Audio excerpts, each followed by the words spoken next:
What is going on, everybody? Thank you for tuning in to another edition of On the Road to Victory. I am your host, Jimmy Smith, and I hope you're all having yourselves a fantastic Wednesday.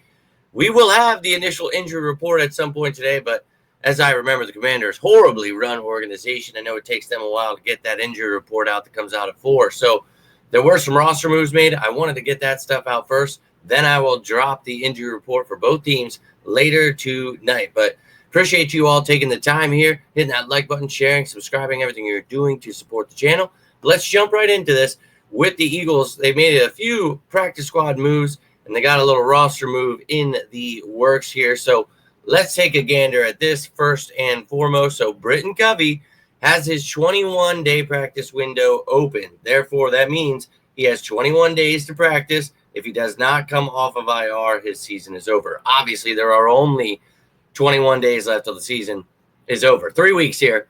So I think that obviously, he's hopeful to come back. If not for this one, then the Super Bowl. But, this is somebody who I find very valuable. Doesn't really help much in the receiving game.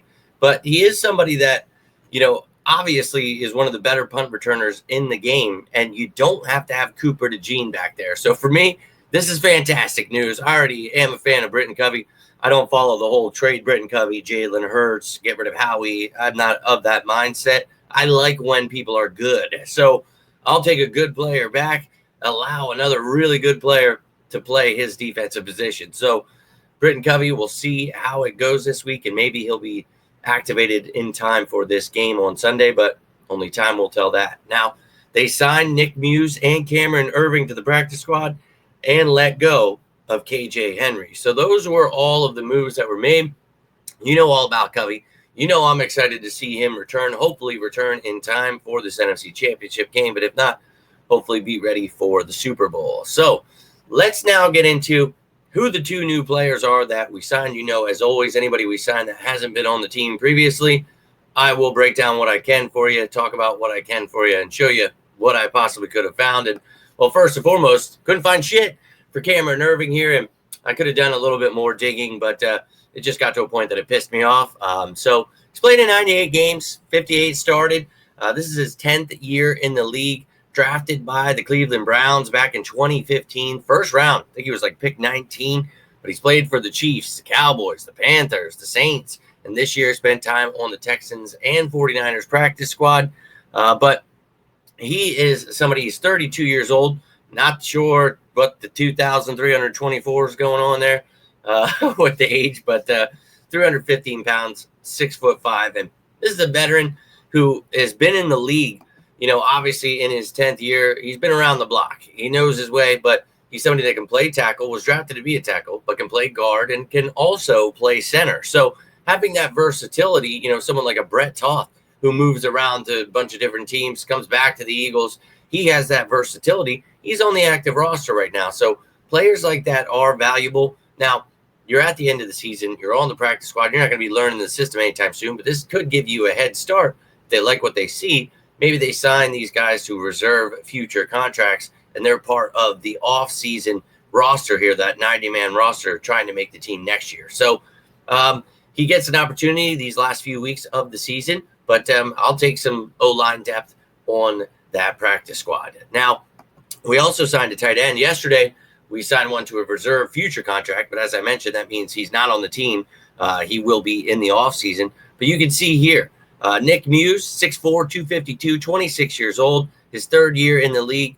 Minnesota drafted him back in 22 in the 7th round out of South Carolina.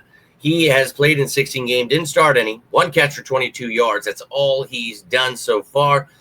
Pretty much special teams practice squad kind of guy, so not seeing much. So let's talk a little bit about what he did at South Carolina a few years ago. You can see 44 games, 28 starts, 101 catches, 1,313 yards, 13 yards per catch, 29.8 yards per game with 5 touchdowns. And look, this is somebody, we talk about it. He's not like super fast or anything. He is a tight end, but he's somebody that I think has the size and the strength that you could turn into one of those blocking guys. And he does have decent hands, but he's just kind of all over the place, doesn't have great release, anything like that. So just kind of an average kind of guy. And he's not exactly like jumping off the page when you look at his size compared to other tight ends. But look, just like we talk about with all these guys, it is the practice squad. So it's not something where you need to get worked up over. Maybe he gets a reserve future contract out of this and compete next year. They see something in the next few weeks here. Anything can happen. But bringing more bodies on to the practice squad, not against that at all, because all of our tight ends are now on the roster or gone, so we're on IR. So it is what it is.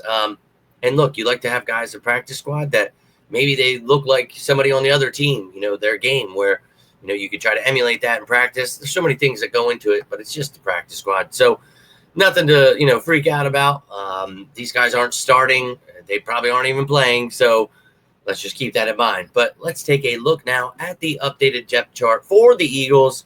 And you can see a couple more offensive players here now, kind of evened it out a little bit. But you got 9 defensive players, and then you've got 7 there. And obviously, you've got yourself an 8th offensive player who is exempt because of the international player program. So now we've got ourselves a tight end and an offensive lineman on the practice squad. So that's why you do stuff like that. You already had a couple of edge guys, so that's why KJ Henry is gone. You still have Charles Harris, O'Shawn Mathis there. So, look, you got a little bit of everything, and that's good, for your practice squad. But that's all I've got for you right now. You guys have any questions, any comments? Maybe you're a fan of one of these guys in college or a fan of whatever. Love to hear from you guys, whatever you got going on up there. But all I've got for you, if you got anything from this video, do me a favor, hit that like button, share this bad boy, subscribe down below. But I'll be back later with that initial injury report for both teams. You guys know if you need anything else, doesn't have to be about the Birds. Always here for you guys as you are for me. Hope you're having yourselves a great week. But until next time, I am Jimmy Smith, and this is On the Road to Victory. You all stay safe out there, and as always, go Birds!